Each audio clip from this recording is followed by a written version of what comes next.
Ah, la Suisse, quel magnifique pays. Son chocolat savoureux, son fromage gourmand, son horlogerie de précision, ses coutumes et surtout ses abris anti-atomiques capables de protéger l'intégralité de la population en cas de crise majeure. Bonjour à tous et bienvenue dans Chronique Post-Apocalyptique. Vous allez me dire, mais on n'est pas le premier lundi du mois, comment ça se fait qu'il y ait une vidéo aujourd'hui? Eh ben, je vais de ce pas éclairer votre lanterne. Aujourd'hui, on va parler d'un roman post-apocalyptique d'un auteur croisé par hasard sur Instagram. Et pour tout vous dire, j'avoue que j'ai eu un peu peur de ce que j'allais découvrir. Je vous laisse regarder le book trailer et on se retrouve après.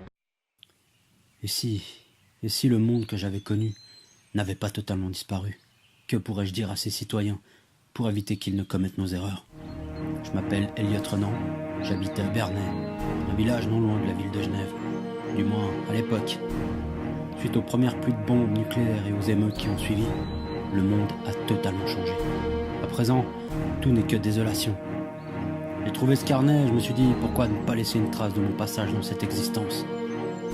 Cela fait maintenant 1 année que j'erre sans but précis, à la recherche de quelque chose, mais je ne sais pas quoi exactement. Ma famille, il faut que je la retrouve. La route va être longue, mais je vais m'accrocher à la vie et traverser le pays s'il le faut.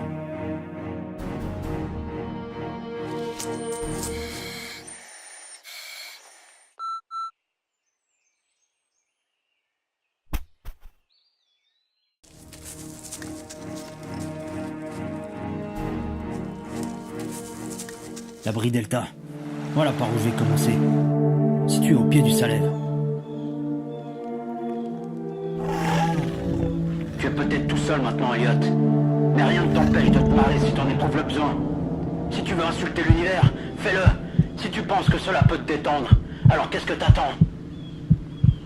Je vous retrouverai, je vous le promets.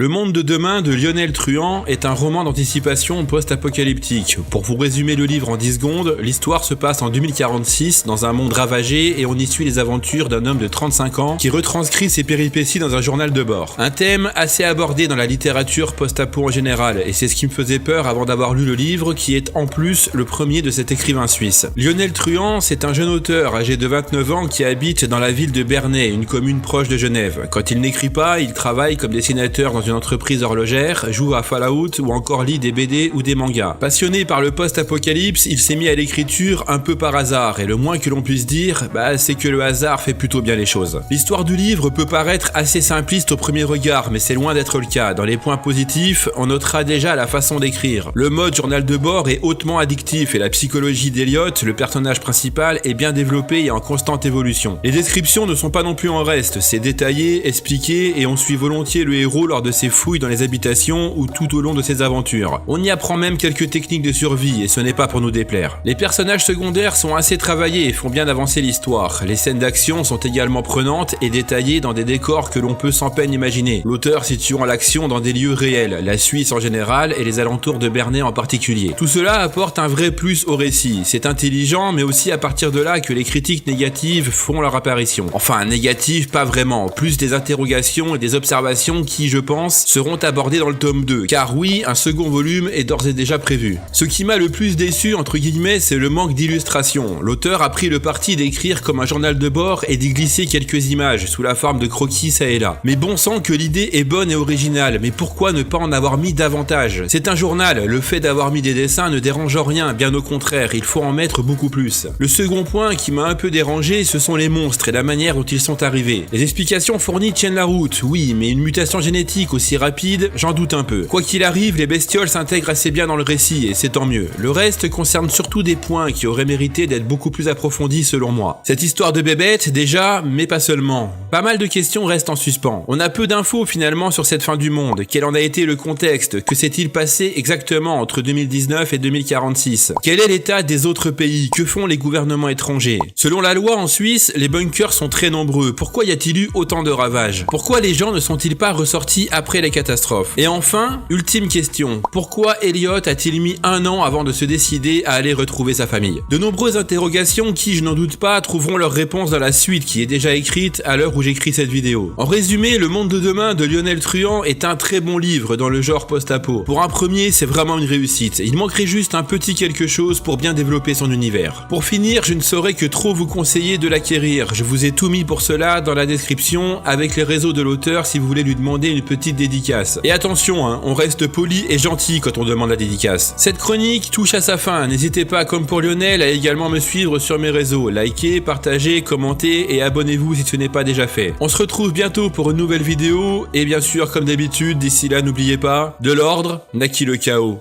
Du chaos jaillit la renaissance. Ciao!